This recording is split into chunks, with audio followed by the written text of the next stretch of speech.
श्री कृष्ण गोविंद हरि मुरारी, हे नाथ नारायण वासुदेव।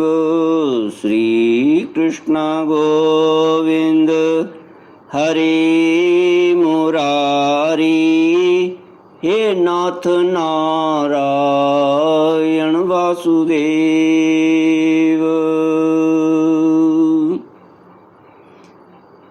ओम नमो भगवते वासुदेवाय। ओम नमो भगवते वासुदेवाय। कृष्णाय वासुदेवाय हरये परमात्मने प्रणतक्लेशनाशाय गोविन्दाय नमो नमः। सच्चिदानन्दरूपाय विश्वोत्पत्त्यादिहेतवे तापत्रयविनाशाय श्रीकृष्णाय वयं नमः। श्रीकृष्णाय वयं नमः। सच्चित आनंद स्वरूप परमात्मा जो सृष्टि की उत्पत्ति, पालन और श्रृंगार करता है तथा जीवों के आध्यात्मिक, आदि दैविक, आदि भौतिक तापों को नष्ट करने वाले हैं, अर्थात जीवों के मानसिक, शारीरिक और भौतिक दुखों को दूर करने वाले हैं, उन श्री कृष्ण भगवान को हम नमस्कार करते हैं। श्री कृष्ण गोविंद हरि मुरारी, हे नाथ नारायण वासुदेव। श्रीमद्भागवत द्वितीय स्कंद अथ तृतीयोऽध्यायः। श्री शुक उवाच एवमेतन्निगदितं पृष्टवान् यद्भवान् मम नृणां यन्मिर्यमाणानां मनुष्येषु मनीषिणां ब्रह्मवर्चस कामस्तु यजेत ब्रह्मणस्पतिम् इंद्रमिन्द्रिय कामस्तु प्रजा काम प्रजापतिन्। कामनाओं के अनुसार विभिन्न देवताओं की उपासना तथा भगवत भक्ति के प्राधान्य का निरूपण। श्री सुखदेव जी ने कहा, परीक्षित, तुमने मुझसे जो पूछा था कि मरते समय बुद्धिमान मनुष्य को क्या करना चाहिए, उसका उत्तर मैंने तुम्हें दे दिया। जो ब्रह्म तेज का इच्छुक हो वह बृहस्पति की, जिसे इंद्रियों की विशेष शक्ति की कामना हो वह इंद्र की, और जिसे संतान की लालसा हो वह प्रजापतियों की उपासना करे। जिसे लक्ष्मी चाहिए वह माया देवी की, जिसे तेज चाहिए वह अग्नि की, जिसे धन चाहिए वह वसुओं की, और जिस प्रभावशाली पुरुष को वीरता की चाह हो उसे रुद्रों की उपासना करनी चाहिए। जिसे बहुत अन्न प्राप्त करने की इच्छा हो वह अदिति का, जिसे स्वर्ग की कामना हो वह अदिति के पुत्र देवताओं का, जिसे राज्य की अभिलाषा हो वह विश्व देवों का, और जो प्रजा को अपने अनुकूल बनाने की इच्छा रखता हो उसे साध्य देवताओं का आराधन करना चाहिए। आयु की इच्छा से अश्विनी कुमारों का, पुष्टि की इच्छा से पृथ्वी का, और प्रतिष्ठा की चाह हो तो लोक माता पृथ्वी और ध्यो आकाश का सेवन करना चाहिए। सौंदर्य की चाह से गंधर्वों की पत्नी की प्राप्ति के लिए उर्वशी, अप्सरा की, और सबका स्वामी बनने के लिए ब्रह्मा की उपासना करनी चाहिए। जिसे यश की इच्छा हो वह यज्ञ पुरुष की, जिसे खजाने की लालसा हो वह वरुण की, विद्या प्राप्त करने की आकांक्षा हो तो भगवान शंकर की, और पति पत्नी में परस्पर प्रेम बनाए रखने के लिए पार्वती जी की उपासना करनी चाहिए। धर्म उपार्जन करने के लिए विष्णु भगवान की, वंश परंपरा की रक्षा के लिए पितरों की, बाधाओं से बचने के लिए यक्षों की और बलवान होने के लिए मरुदगणों की उपासना करनी चाहिए। राज्य के लिए मनवंतरों के अधिपति देवों की, अभिचार के लिए निरति को, भोगों के लिए चंद्रमा को और निष्कामता प्राप्त करने के लिए परम पुरुष नारायण को भजना चाहिए। और जो बुद्धिमान पुरुष है वह चाहे निष्काम हो, समस्त कामनाओं से युक्त हो अथवा मोक्ष चाहता हो, उसे तो तीव्र भक्ति योग के द्वारा केवल पुरुषोत्तम भगवान की ही आराधना करनी चाहिए।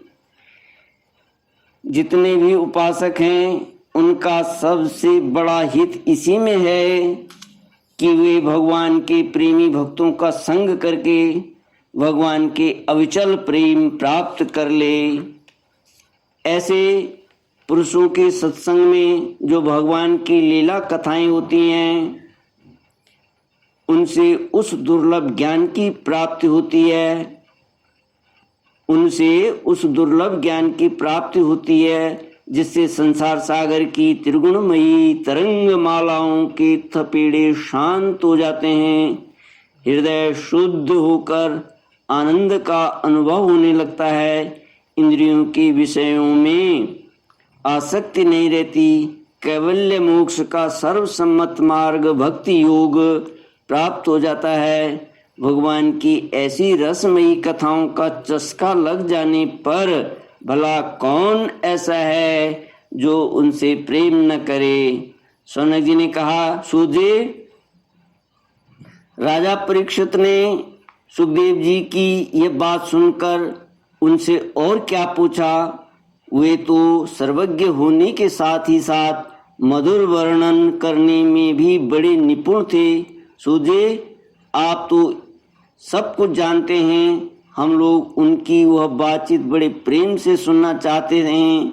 आप कृपा करके अवश्य सुनाइए, क्योंकि संतों की सभा में ऐसी ही बातें होती हैं जिनका पर्यवसान भगवान की रसमयी लीला कथा में ही होता है। पांडुनंदन महारथी राजा परीक्षित बड़े भगवत भक्त थे। बाल्य अवस्था में खिलौने से खेलते समय भी वे श्री कृष्ण लीला का ही रस लेते थे। भगवानमय श्री सुखदेव जी भी जन्म से ही भगवत परायण हैं। ऐसे संतों के सत्संग में भगवान के मंगलमय गुणों की दिव्य चर्चा अवश्य ही हुई होगी। जिसका समय भगवान श्री कृष्ण के गुणों के गान अथवा श्रवण में व्यतीत हो रहा है, उसके अतिरिक्त सभी मनुष्यों की आयु व्यर्थ जा रही है। ये भगवान सूर्य प्रतिदिन अपने उदय और अस्त से उनकी आयु छीनते जा रहे हैं। क्या वृक्ष नहीं जीते? क्या लोहार की धौंकनी सांस नहीं लेती? गांव के अन्य पालतू पशु क्या मनुष्य पशु की ही तरह खाते पीते या मैथुन नहीं करते? जिसके कान में भगवान श्री कृष्ण की लीला कथा कभी नहीं पड़ी, वह नर पशु कुत्ते ग्राम सूकर ऊंट और गधे से भी गया बीता है। सूझे, जो मनुष्य भगवान श्री कृष्ण की कथा कभी नहीं सुनता, उसके कान बिल के समान हैं। जो जीव भगवान की लीलाओं का गायन नहीं करती, वह मेंढे की जीभ के समान टर टर करने वाली है। उसका तो न रहना ही अच्छा है। जो सिर कभी भगवान श्री कृष्ण के चरणों में झुकता नहीं, वह रेशमी वस्त्र से सुसज्जित और मुकुट से युक्त होने पर भी बोझा मात्र ही है। जो हाथ भगवान की सेवा पूजा नहीं करते, वे सोने के कंगन से भूषित होने पर भी मुर्दे के हाथ हैं।